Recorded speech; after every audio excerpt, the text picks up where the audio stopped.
So here we are again. The world's a circus, isn't it? Everyone juggling something. Money, power, fame, followers. Oh, they love their followers, don't they?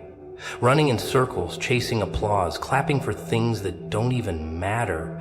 And the funny thing is, they call it life. They call it success, but deep down, it's chaos. A beautifully wrapped mess. Like a gift box with nothing inside, just glitter and noise.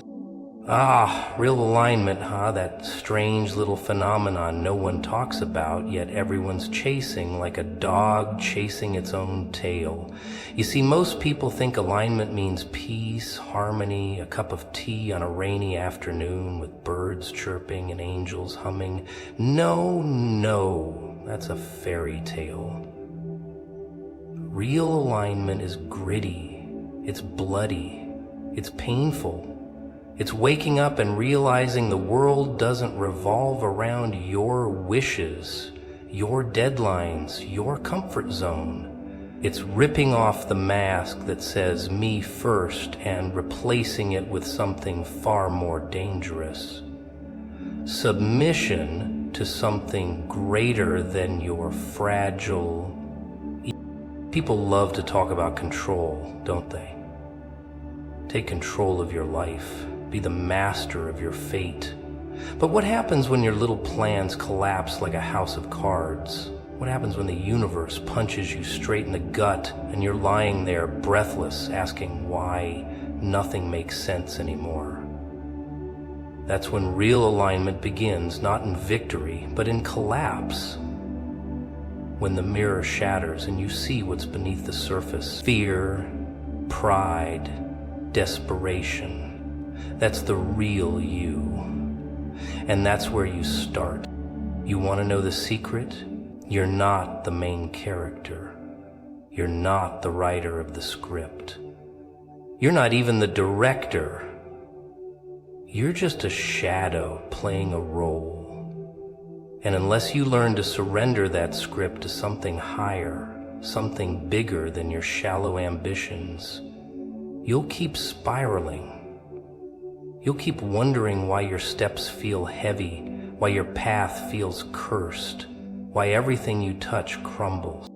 Now when you start putting God at the center, no, not just in words, not in pretty social media quotes or empty rituals, I mean really at the center, something shifts, something deep. Your decisions start to taste different. Your silence becomes louder than your screams.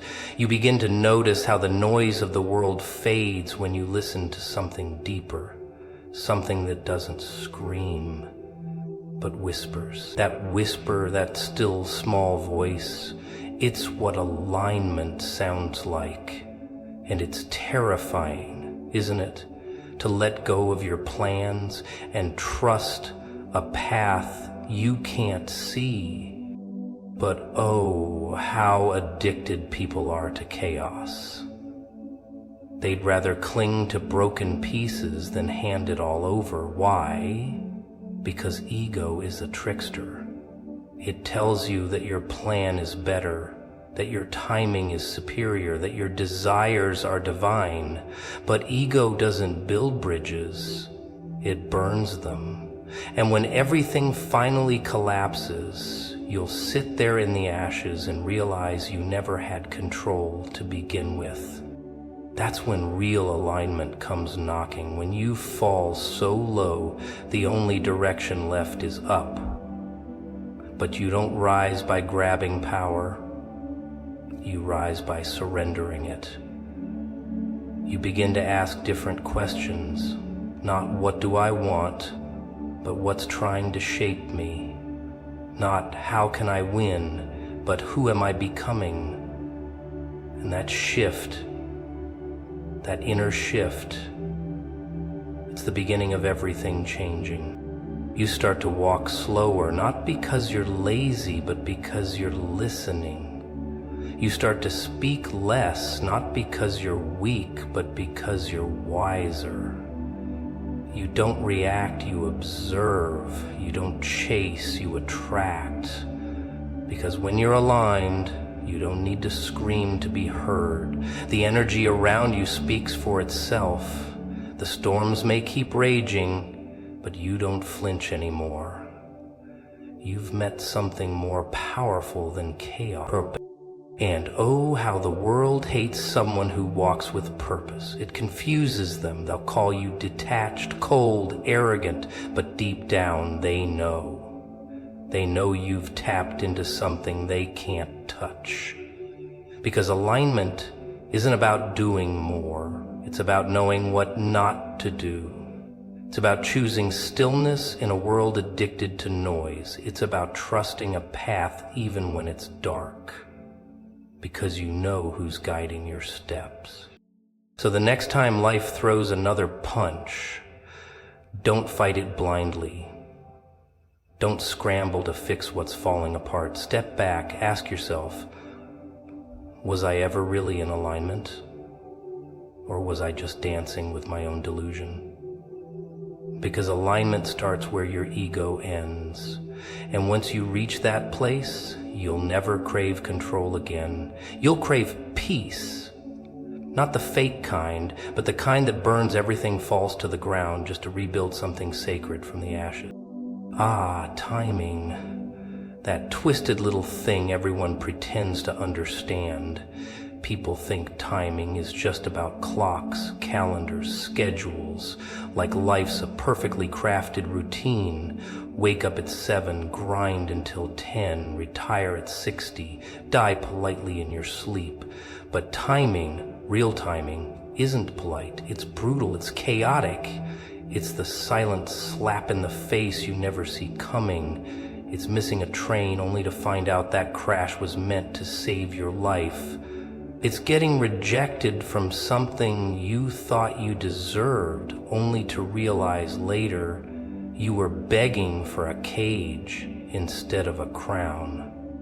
But no, people don't want that kind of timing. They want instant, they want now, they want their desires delivered like pizza, hot, fast, and with extra toppings. They don't want divine timing, they want divine convenience. The problem is, life doesn't work like that. The clock you're watching isn't the one that matters. The calendar you mark isn't the one that dictates destiny. And the sooner you understand that, the quieter your soul becomes. Because real timing, divine timing, doesn't shout. It doesn't explain itself, it just unfolds. And oh, how people hate silence when they're expecting noise. You see while you're pacing the floor, biting your nails, crying out, why not now? The answer is already in motion, just not in your time. Because if you got everything you wanted when you wanted it, you'd be ruined, spoiled, empty. You'd crash and burn under the weight of your own blessings. Timing isn't just about delivery, it's about development. You're being baked in an invisible oven. And the worst thing you could do is jump out half-cooked. But who wants to hear that, huh? Who wants to be told, wait? Waiting sounds weak, passive, like you're doing nothing, but the truth is, waiting is warfare. It's a psychological test. It's pressure. It's mental combustion, because while you're sitting there thinking nothing's happening, the real transformation is in motion, inside you. Your impatience is the fire, your delay is the mirror, and your silence is the echo of a lesson you haven't learned yet.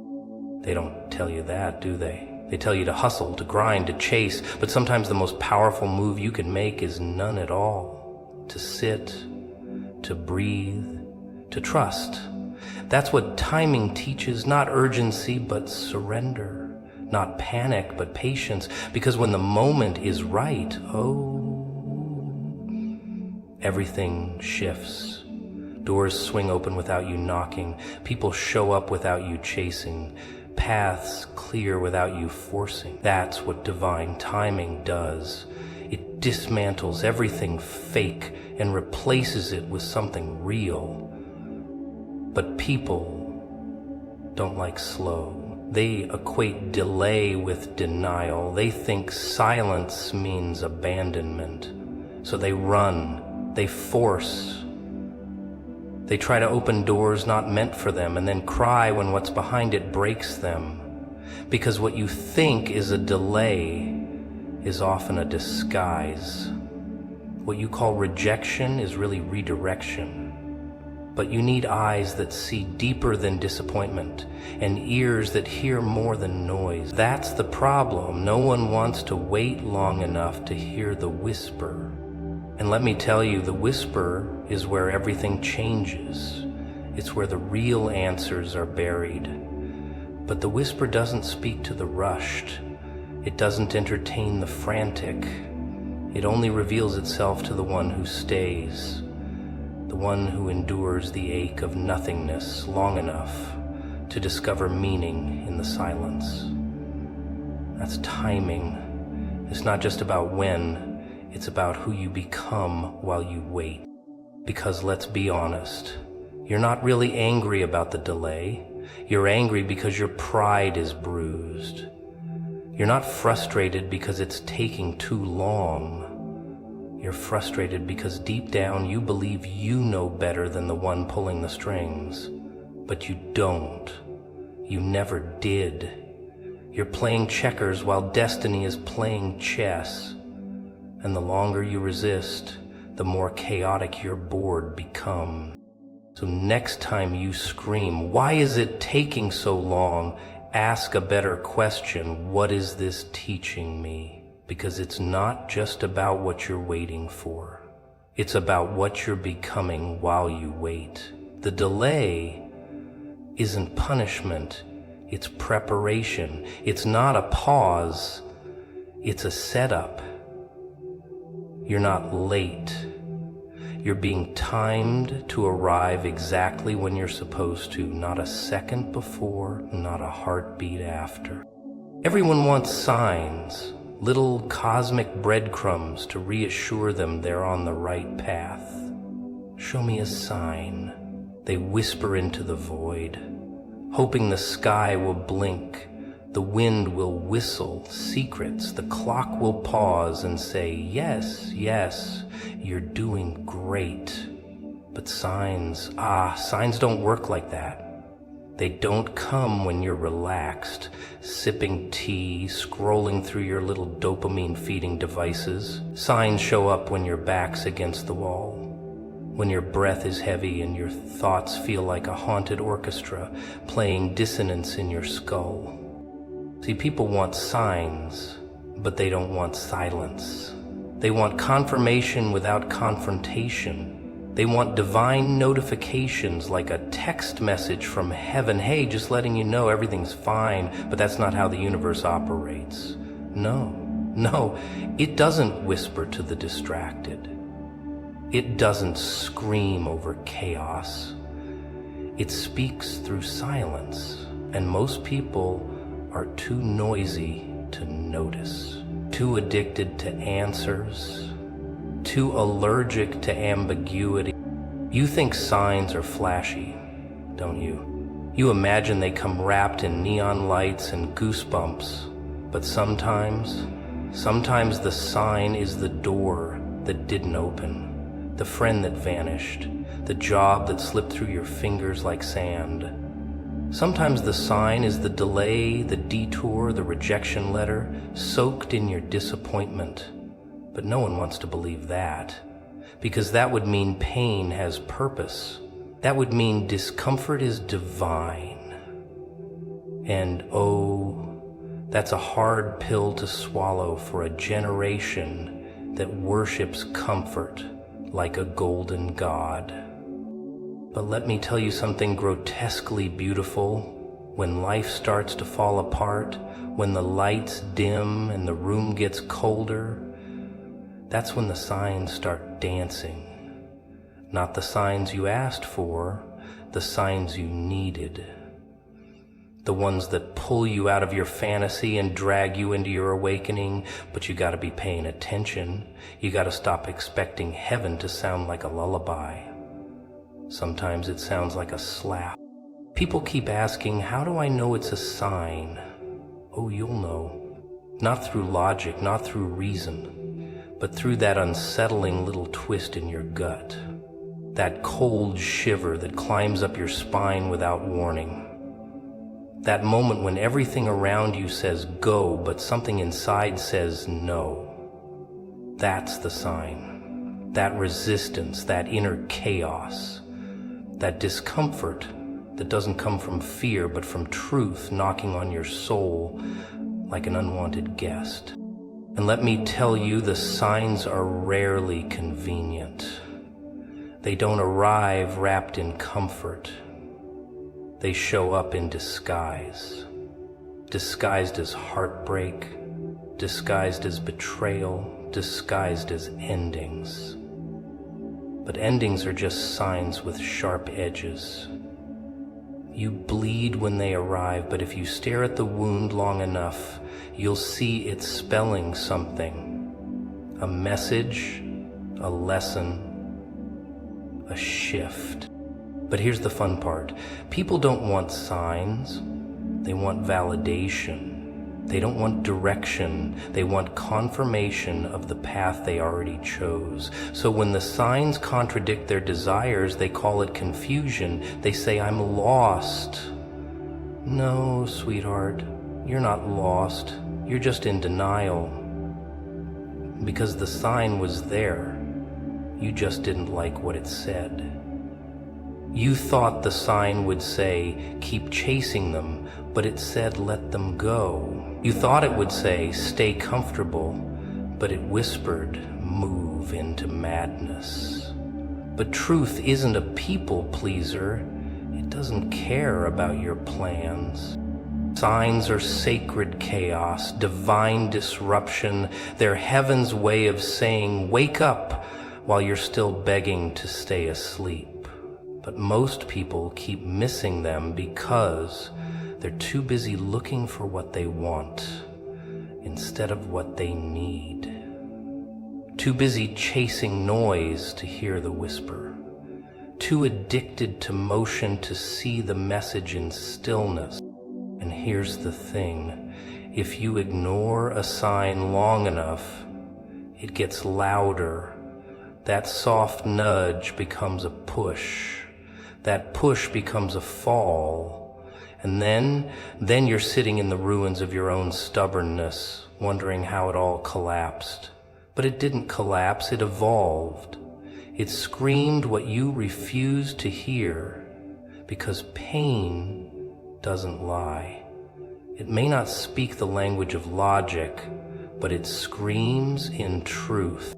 So next time something breaks, next time a door slams, next time a person vanishes or your path crumbles beneath your feet, don't just cry over it, look at it, stare at it long and hard like a madman decoding hieroglyphs, because the signs were there.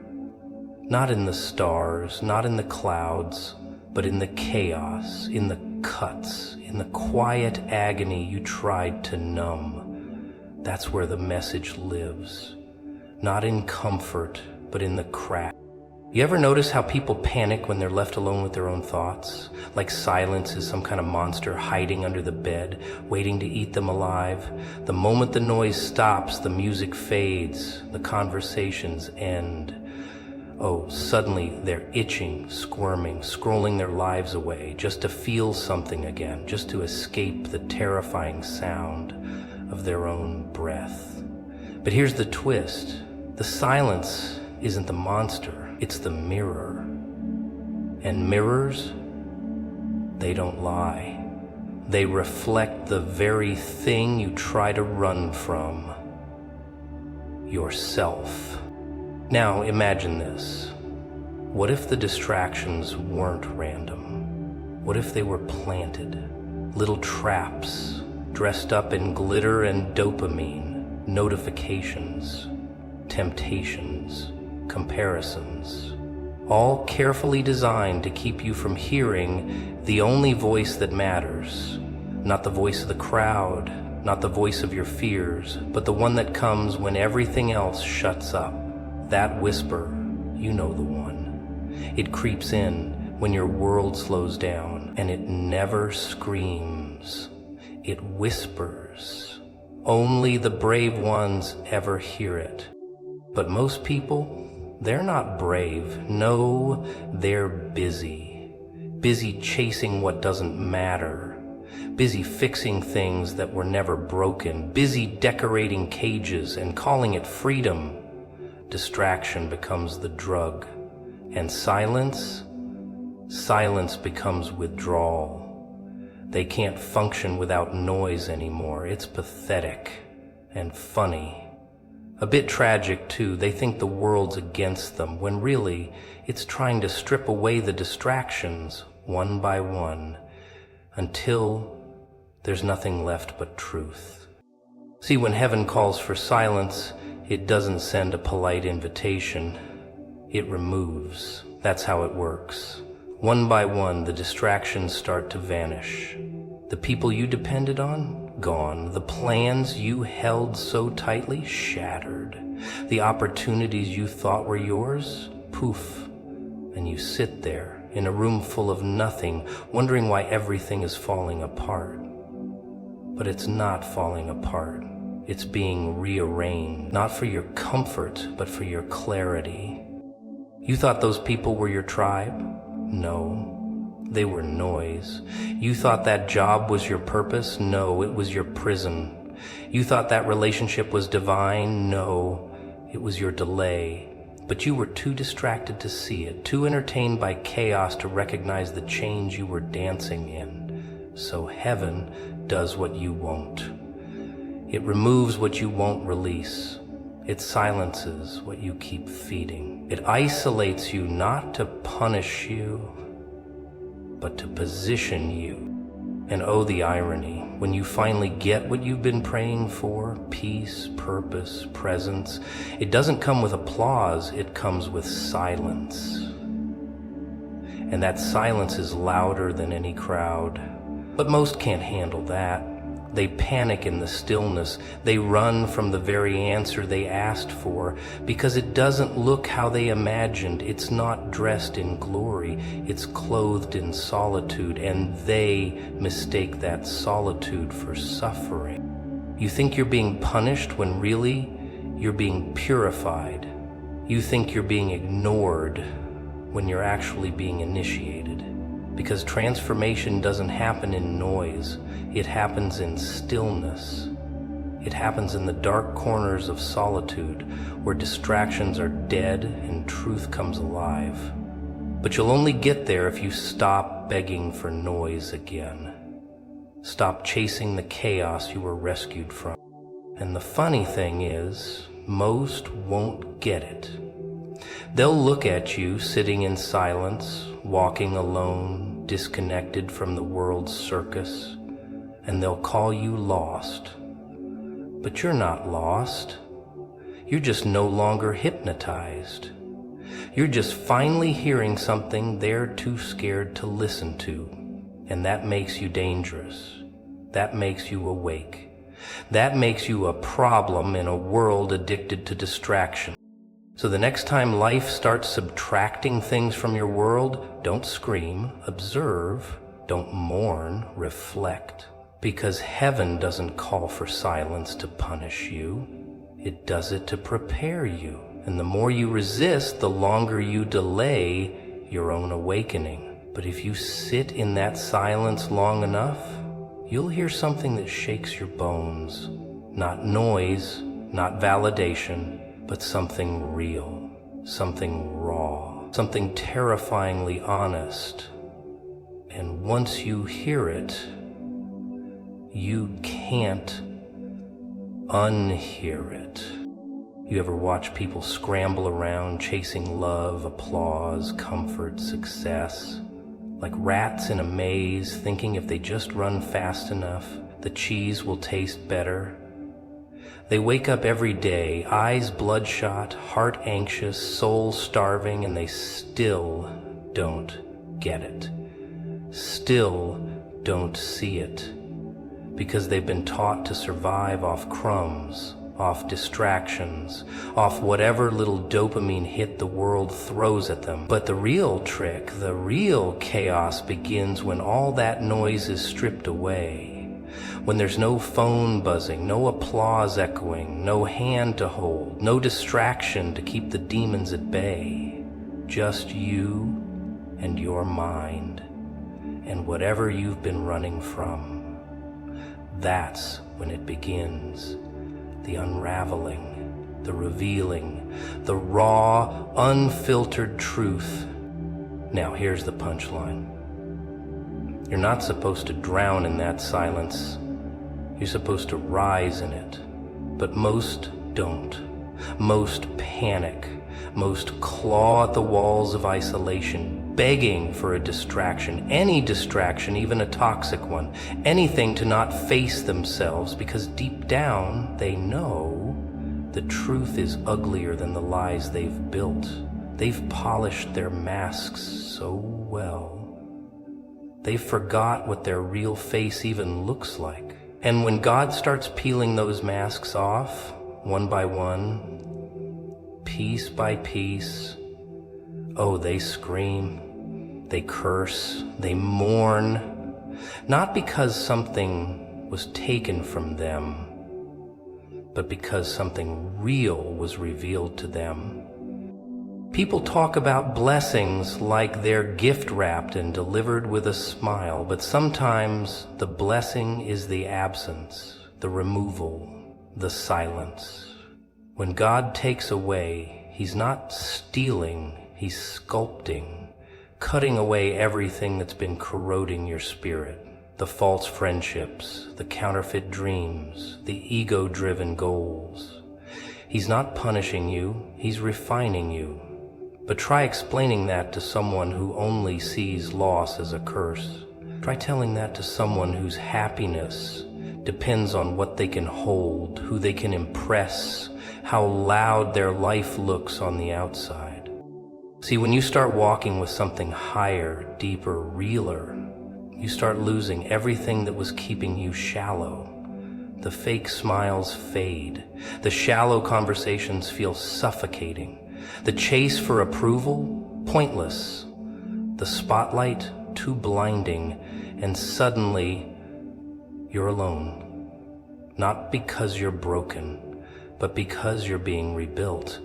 The silence becomes and the absence, that's where the real voice speaks. But most won't hear it. They'll get angry. They'll point fingers. They'll say, why is everything falling apart? When really, everything is falling into alignment. But see, alignment doesn't look glamorous. It looks lonely. It looks confusing. It looks like losing everything that once made you feel comfortable, because comfort, that's the real villain. Comfort is the jail cell disguised as freedom, and people stay locked in just because the door is padded with soft lie.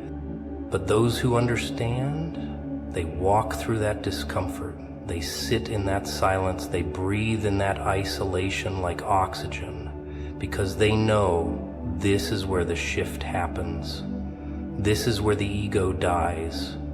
This is where you stop begging for distractions and start listening to direction. It's not about adding more noise to your life. It's about subtracting everything that silences your soul. It's about realizing that the emptiness you're afraid of is actually space being made for something sacred. And oh, how the world hates that.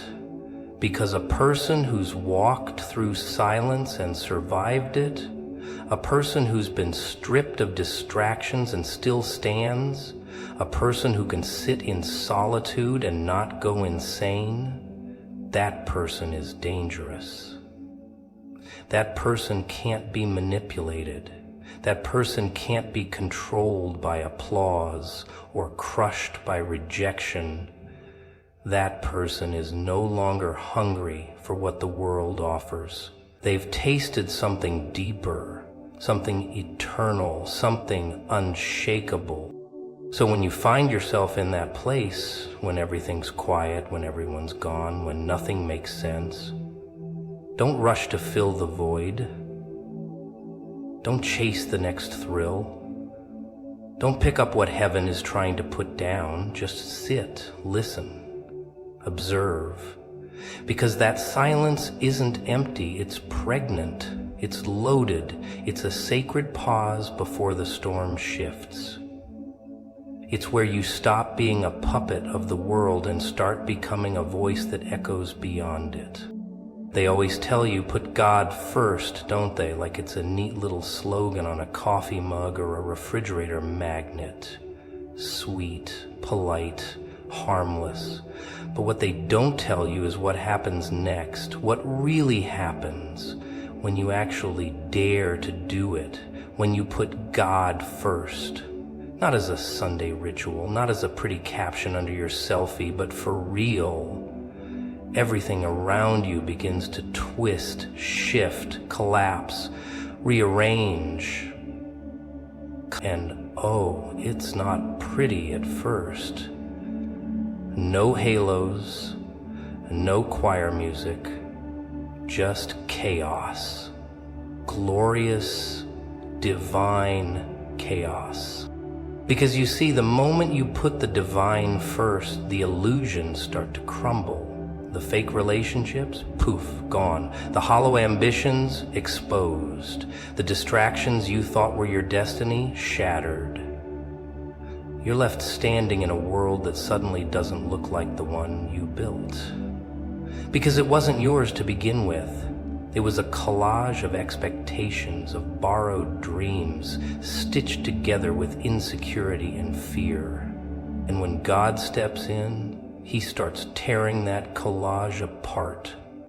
Funny, isn't it? You think you're losing everything, but you're actually making room. Room for clarity. Room for purpose. Room for peace. But not the kind of peace they sell you in a self-help book. No, this is the kind of peace that grows in the rubble of your comfort zone. The kind of peace that whispers louder than the chaos. But before it whispers, it wrecks. Before it settles, it storms. Because heaven doesn't renovate, it demolishes. And people will watch you from the outside, puzzled, concerned, even judgmental. They'll say you've changed, you've become distant, you've lost your spark, but really you've just unplugged from the circus. You've stopped dancing for validation. You've stopped pretending to be okay in places where your soul was dying. Because when God becomes the center, everything that was in the center before has to be evicted. And oh, the eviction is brutal, but necessary. You can't carry purpose and poison in the same heart. You start seeing things differently. The things that used to excite you bore you. The people who used to feed your ego drain you. The goals you once worshipped feel small. Because now you're being pulled by something deeper, not pushed by pressure. Not driven by fear, not manipulated by society's script, but pulled by divine intention. And that pull, oh, it's subtle, but it's strong. It's steady. It doesn't scream. It doesn't beg for attention. It just tugs quietly. But here's the joke. Most people don't want that pull. They want noise. They want flash. They want fast results and loud applause. They want to say God first, but live self first. They want blessings without breaking, growth without pruning, glory without surrender. But life doesn't work that way. Heaven doesn't operate on your timeline. It operates on alignment. And alignment is painful. It stretches, it isolates, it exposes. Because anything misaligned must be corrected. And correction isn't comfortable. It's surgical. You might wake up one day and realize you don't fit anywhere anymore. Not with old friends, not in old jobs, not in old dreams. That's not depression. That's divine disruption. That's what happens when your spirit is shedding the skin of who you used to be. And you'll want to go back. Oh, how you'll want to go back. Back to predictable routines, back to fake comfort, back to applause. But every time you try to return, you'll feel the weight, the disconnect, the hollowness. Because once you taste purpose, entertainment feels empty. And people will mock it, they'll call you delusional, they'll say you've lost your edge. But deep down they envy it, not the suffering, no, but the strength it produces, the depth it reveals, the peace that can't be bought, the clarity that can't be faked, because you're no longer performing, you're living. You're no longer chasing, you're walking. And you're not walking alone, you're walking with something sacred, something unseen, something unstoppable. And slowly everything begins to shift. The doors that once slammed in your face open without you knocking. The burdens that crushed you suddenly feel weightless. The people who misunderstood you either fall away or come back with new eyes. Not because you played the game better, but because you stopped playing it altogether. You built something different. You built a life with a foundation that can't be shaken, a soul that can't be bribed, a purpose that can't be silenced. Because when God is first, everything else learns its place.